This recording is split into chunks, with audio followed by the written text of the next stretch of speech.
What up, people? I am a little under the weather, and by a little, I mean I've been sleeping for 3 days.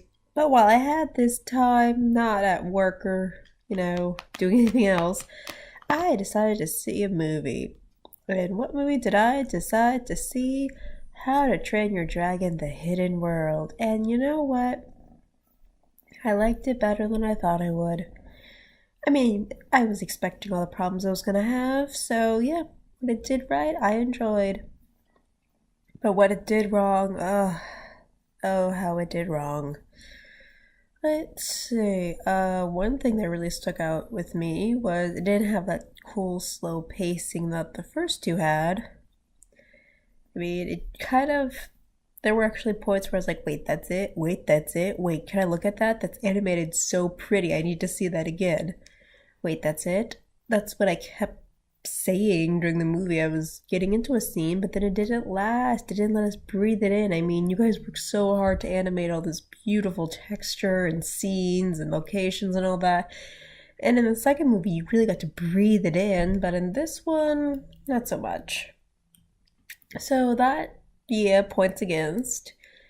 And let's see, characters. Well, character wise, that was my favorite part. I love Gobber so much. I love how he's always right and still a goofy, paranoid old timer. I love that he is that combo and he just slides through it so wonderfully. A problem I had with his character, spoiler alert, is that why can't there be gay men in cartoons? There are plenty of lesbians these days, but why is the world so against gay men? And honestly, their attempting of Gobber love interest was so wimpy, much wimpier than even the Beauty and the Beast thing. How dare you, DreamWorks? How dare you wuss out? Oh, and How to Train Your Dragon is your big ballsy franchise, and you wussed out. Shame. Ugh. But still, Gobber was hilarious in every scene. He is the reason I would see the movie again. Let's see, Hiccup. Oh, Hiccup. Oh, Hiccup, you sweet freak. This was basically his intervention movie.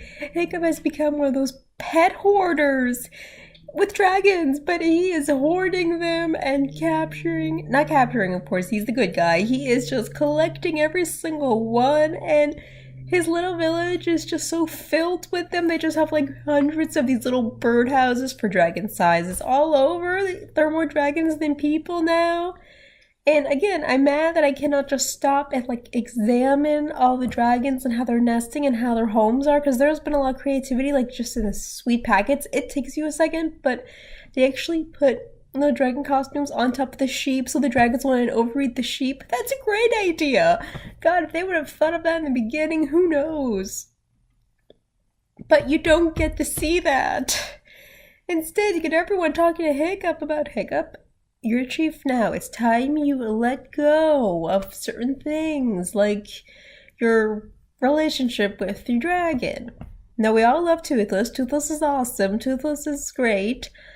But still, dude, you gotta move on. You got a perfectly lovely girlfriend here, and this is said by every single person in the movie. Hiccup, get married. Ugh. And it's like, it's not Astra's job to de-idiot this guy, even though that's kind of what she does. I mean, it's very obvious in the movie that Astrid would make a great chief, alright? Yeah, Astrid, that's your main reason to marry Hiccup. Not to de-idiotify him, but to still take some good leadership role. If these Vikings could vote, they would probably just vote for Astrid to be in charge. Hiccup might be their genius, but he's distracted with his dragons. Yeah. Let's see. Yeah, it was made very clear that Astrid is the smart one of all the humans, but it really pissed me off how this is an entire village of Vikings, and yet they still ask these teenagers to do all the fighting. God damn. And seriously, Rough Nut, Tough Nut, well, still hilarious. Like, that is one thing that has not changed. They are still so funny. They're useless idiots. They are useless idiots. Well, it's so funny, but so impractical. God. God. Oh, and Hiccup's mom is back, and she's not that cool squirrely lady she is. And this thing, I think the people have kind of just accepted her, and now she's just owning it, and she's kind of not really whispering into, Hiccup's ear, but it's kind of implied to me that with his Oh yeah, this is the kitten I'm babysitting. Isn't she cute? It's kind of like whispering and Hiccup's ear. Yeah, this is a good idea. This is what I always wanted, son. You're doing the right thing. It's like, wow. Hiccup did not have that positive attachment from Stoic, so let's have the dragon loving mom talk him into it. And this is what happens when the cat lovers take over. And by cats, I mean dragons. And yeah, it's taking its toll. It's taking its toll.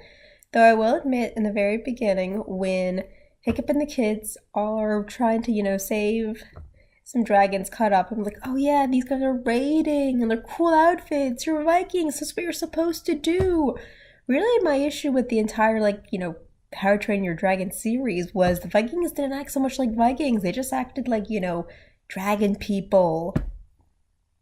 Oh, hi you. Hi, tiny kitten. So, yeah, I wanted to see more of the people of Burke fighting, and so we just got their dumb kids fighting over and over again. Oh, you want to fight? Oh, you want to fight, little one? Ugh. Now, what are they fighting for in this movie? It's the dragons. It's always the dragons. And yeah, the dragons are cute and they act like dogs. And some of them act like more than that. Seriously, like the bad guys' dragons are gorgeously designed to be like the perfect monsters. They're like part scorpion, part venomous snake. They're fantastic. They're disgusting and they're so gross. They got this venom that just knocks everybody out and it's sick and they're nasty and I love it. The way their big ass tusks come up and down. It's so cool. Like, oh god. But story-wise, yeah. I mean, How to Train Your Dragon was never really big about stories, but really there was like just one main goal that took a while, and that was okay because the first one took so well and was so gorgeous, I didn't mind. The second one honestly was doing the same thing. It was like a small story that just kept growing and growing and then kind of smashed at the ending. This one kind of petered really quickly. Like, yes, we all know Hiccup has to grow up and stop fighting and all that, but oh yeah, all these other like different Vikings or warrior cultures have their own opinions about dragons. I don't feel like that was really like well examined in the thing. I mean, why can't we talk about people who don't have dragons and how they react to all these kids riding dragons? That's the story I always wanted to see. But even then, I do love Arid, son of Arid. I don't know why. He's just kind of got this cocky while still really chill thing. I don't know. They just did him right. So yeah. Third movie, I feel like was the happy ending I wanted for these characters that I have been attached to for 10 years. But story, movie-wise, I feel like it was kind of forgettable. Gorgeously animated, like that's DreamWorks' curse. They are the Sleeping Beauties, alright? They can be beautiful all they want, but they just sit there being beautiful. They don't have their Maleficent to like snap out and make sense and make a cool story. Though I will say this, it is nice to see a good old-fashioned good guy, bad guy thing, good versus evil. Disney's been kind of missing that with their whole, let's make some twist characters, that's more fun. Honestly, after a while, you see the twist coming, it's less twisty. Ah, a good old-fashioned bad guy.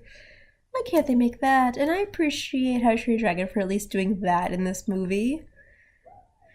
I mean, they did a lot of things well, it's just I liked How to Train Your Dragon for doing it well and better, and it didn't hit. It didn't even hit that tier. It didn't even hit the tier of the second one. No, I take that back. It had a really good ending, and that's something I can't say about the second movie. The second movie had a great beginning, great middle, terrible ending.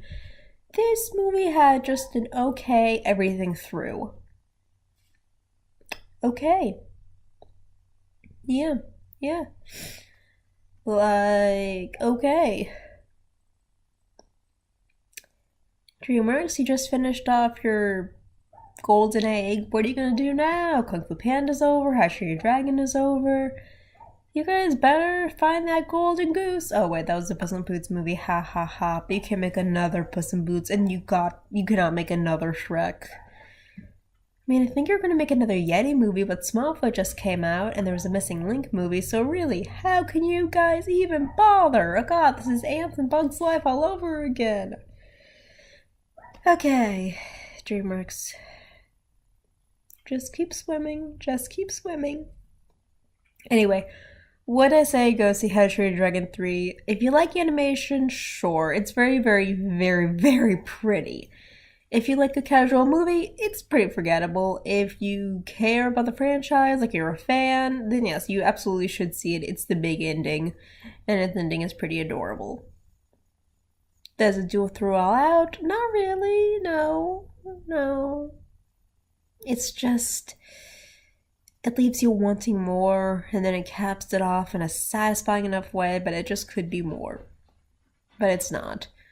So, oh well, goodbye, How to Train Your Dragon. If I want to relive the magic, I guess I'll just rewatch the first one. Though I might seriously consider buying the art book to the third one. It's just so pretty. It's so pretty.